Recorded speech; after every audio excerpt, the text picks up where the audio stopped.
बिस्मिल्लाहिर्रहमानिर्रहीम। जैसे day by day Covid के पेशेंट या ओमिक्रॉन के पेशेंट्स पॉजिटिव होते जा रहे हैं, the panic situation has been continued on. मुसलसल एक घरों में, फैमिलीज़ में पैनिक सिचुएशन बढ़ती जा रही है, स्कूल में, कॉलेजेस में, यूनिवर्सिटीज़ में, ओवरऑल फैमिलीज़ में, माहौल में।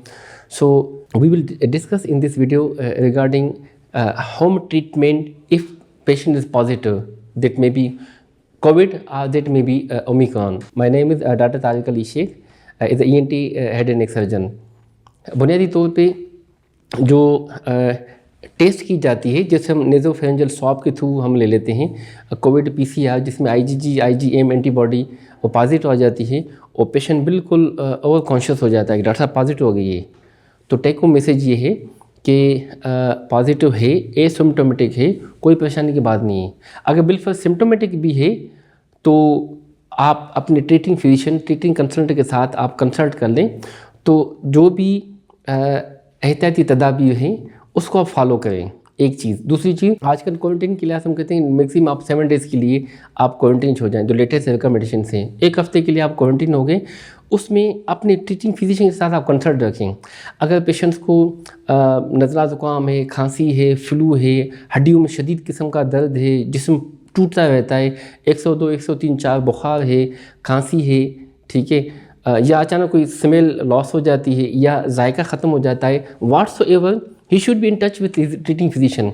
जो भी एंटीबायोटिक है, जो भी एंटी हिस्टामिन है या मास्टेड सेल स्टेबलाइजर है, एंटी टिश्यू कफ है, स्टीम है, गार्गिल से, ये इनके साथ इन टच में। दूसरा क्वारंटीन हो गया। तीसरा, डाइट का इसमें बड़ा रोल है कि पेशेंट को rich in carbohydrate, proteins, vitamins, it should be rich diet, specially vegetable, फल, फ्रूट्स, सैलड ये ज़्यादा इस्तेमाल हो। ऐसे पेशेंट्स को हम कहते हैं कि जी आप ग्रीन टी लें, आप कावा लें, सूप लें, यखनी लें, ठीक है ना। आप नाश्ता करें तो आप लंच को स्किप कर लें, उसमें सैलड वगैरह इस्तेमाल करें। रात को खाने और सोने के दरमियान कम से कम 3 घंटे का वक्फा हो। 2 tools that should be with patient quarantine के दौरान, एक हम कहते हैं पल्स ऑक्सीमीटर, दूसरा थर्मामीटर। पल्स ऑक्सीमीटर में पता चल जाता है कि जी ऑक्सीजन सिचुएशन 100 है, जिस नॉर्मल होती है, या 95 पे है या 90 पे है। 90 से बिलो है according to physician, then he should be hospitalise. तो वहाँ पे ऑक्सीजन साथ में पर आवर के लिहाज से दी जाती है। अगर फीवर है तो वो भी साथ में मॉनिटरिंग होनी चाहिए कि मुसलसल हाई है या लो है। जैसे जैसे लो होता जाता है तो मीन्स पेशेंट की कंडीशन बेहतरी की तरफ होती जा रही है, पेशेंट रिलीविंग कंडीशन में है। नेक्स्ट जो है, हम कहते हैं कि पेशेंट की नींद पूरी होनी चाहिए। जैसे मतलब 6 से 7 घंटे की नींद ये क़ुव्वत मुदाफ़ियत को बढ़ा देती है, इम्यून सिस्टम को बढ़ा देती है। अल्लाह ताला ने ना रात को हार्मोन रिलीज होता है, मेलाटोनिन रिलीजिंग हार्मोन, जो आपको ना स्लीप इंड्यूसिंग हार्मोन है, जो आपको अच्छी तरीके से सुला देता है। अच्छा, अर्ली मॉर्निंग पे जो कार्टिसोल्स रिलीज़ होते हैं वो आपको वेकिंग हार्मोन्स होते हैं, जो आपको एक्टिव करते हैं, अलर्ट करते हैं। अच्छा, अगर हम रात को सोते वक्त जागते रहेंगे और जागते वक्त सोते रहेंगे तो विड्रॉल इफेक्ट्स आना शुरू हो जाते हैं, हार्मोनल का इम्बैलेंस हो जाता है, जिसकी वजह से दिल की धड़कन तेज़, घबराहट, पसीना, अच्छा खाना खाया नहीं जाता, दिल मतली से हो जाती है, वोमिटिंग से हो जाती है। तो ऐसे पेशेंट को हम क्वारंटीन के दौरान कहते हैं कि आपकी नींद अच्छी तरीके से पूरी होनी चाहिए। आपके अर्ली मॉर्निंग पे हेल्दी नाश्ता होना चाहिए, जिसमें अंडा हो, दूध हो, स्लाइस हो, नट्स हो, ठीक है ना। उसके अलावा हम कहते हैं कि पेशेंट एक्सरसाइज होनी चाहिए।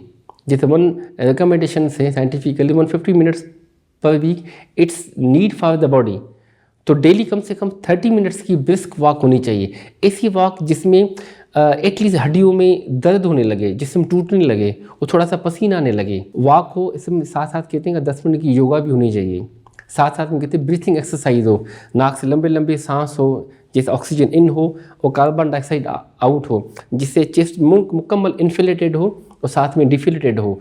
चेस्ट में जो भी वायरस वगैरह हैं उसकी रेप्लिकेशन में इनहिबिशन का रोल हो जाता है।